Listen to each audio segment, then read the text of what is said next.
Okay, the next one is an introduction to root locus.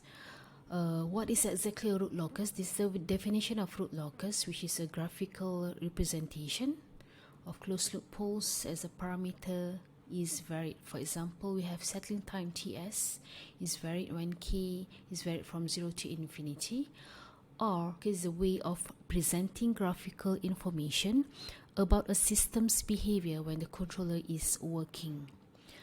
Feedback control systems are difficult to comprehend from a qualitative point of view, and hence they rely heavily upon mathematics.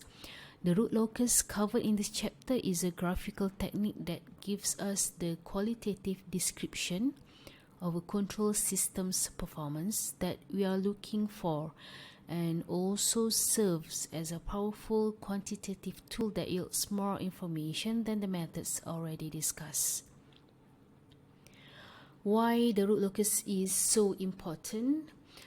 Because it is a powerful method to analyze the system and also to determine the stability of the system, and also root locus help us to describe qualitatively the performance of a system as various parameters are changed.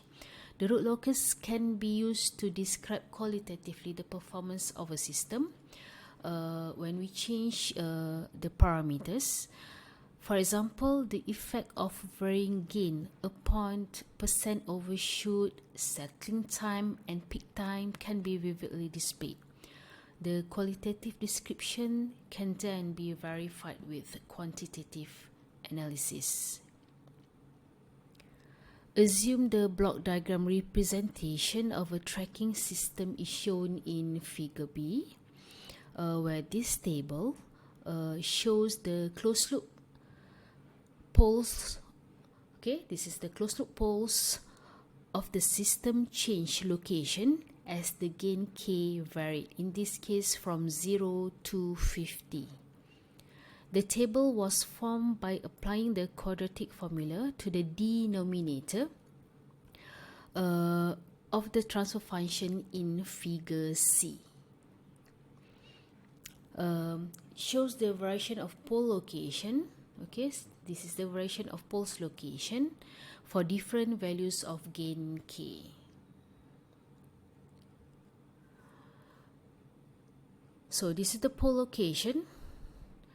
Based on the value of gain k, we varied from 0 to 50. Okay, from 0 to 50. The closed loop pole, which is at 0 for k equal to 0, moves toward the left. So they meet at 5. The other k equal to 0 is at -10. So they meet at -5 and then break away from the real axis and move into the complex plane.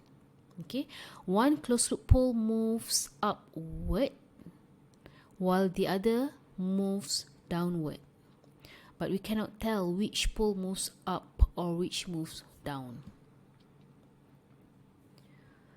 In this figure, the individual closed loop pole locations are removed and their paths are represented with the green solid line, which is the root locus.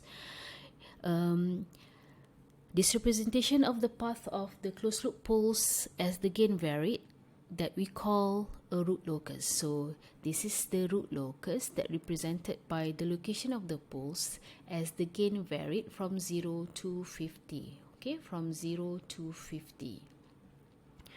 So for most of our work, the discussion will be limited to positive gain or k larger than 0.